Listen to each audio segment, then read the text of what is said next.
नमस्कार दोस्तों। रात का सन्नाटा था और चारों ओर सन्नाटे का साम्राज्य। शहर की गलियां वीरान थी और केवल हल्की हल्की हवा की आवाज सुनाई दे रही थी। ऐसे में एक आलीशान कोठी के अंदर एक बड़ा षड्यंत्र आकार ले रहा था।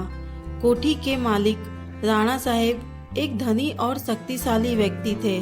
उनका साम्राज्य चारों ओर फैला हुआ था और उनकी एक आवाज पर हजारों लोग हाजिर हो जाते थे। लेकिन इस रात उनकी दुनिया बदलने वाली थी। राणा साहब की पत्नी रानी महल एक बेहद खूबसूरत और समझदार महिला थी, लेकिन उनकी आंखों में हमेशा एक छुपा हुआ दर्द छलकता था। वो दर्द था उनके अकेलेपन का और उनके पति के बेरुखी का। एक रात रानी ने फैसला किया कि अब और नहीं। उन्होंने अपने पुराने दोस्त अर्जुन को एक गुप्त संदेश भेजा। अर्जुन जो अब एक खतरनाक डकैत बन चुका था, रानी महल का पहला प्यार था। दोनों ने मिलकर राणा साहब के खिलाफ एक बड़ा षड्यंत्र रचा। रानी महल और अर्जुन ने मिलकर एक योजना बनाई जिससे राणा साहब का साम्राज्य ध्वस्त हो जाए और उनका सारा धन अर्जुन के हाथ लग जाए। लेकिन यह आसान नहीं था। राणा साहब के पास बहुत सारे वफादार लोग थे और किसी भी तरह की गलती उनकी जान ले सकती थी। शाम के समय जब राणा साहब अपनी रोज की बैठक में व्यस्त थे, रानी महल ने अर्जुन को कोठी में बुलाया। अर्जुन ने अपने आदमियों के साथ कोठी पर हमला कर दिया। हर तरफ चीख पुकार मच गई। राणा साहब ने बहादुरी से सामना किया, लेकिन वो नहीं जानते थे कि उनके अपने ही घर में उनका सबसे बड़ा दुश्मन छुपा बैठा था। अर्जुन और राणा साहब का आमना सामना हुआ। दोनों ने तलवारें निकाली और एक भयंकर युद्ध हुआ।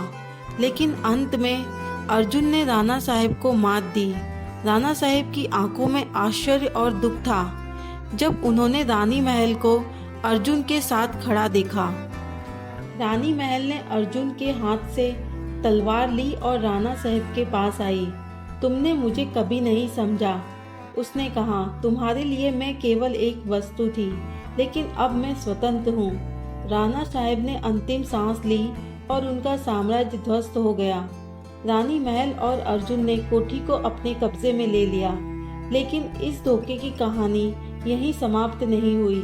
कुछ महीनों बाद रानी महल ने देखा कि अर्जुन का स्वभाव बदल गया है। अब वो उसी तरह से व्यवहार कर रहा था जैसे राणा साहब करते थे। उसे एहसास हुआ कि उसने केवल एक बुराई को दूसरी बुराई से बदला है। उसने अर्जुन से भी पीछा छुड़ाने का फैसला किया और एक रात उसने अर्जुन को जहर दे दिया। रानी महल ने अपने सारे दुश्मनों को मिटा दिया, लेकिन अंत में वो खुद अकेली रह गई। उसने अपनी स्वतंत्रता तो पा ली, लेकिन अपने प्यार और खुशियों को हमेशा के लिए खो दिया। इस तरह एक धोखे की कहानी ने कई जिंदगियों को बर्बाद कर दिया और साबित किया कि धोखा कभी किसी को सच्ची खुशी नहीं दे सकता। जय हिंद दोस्तों।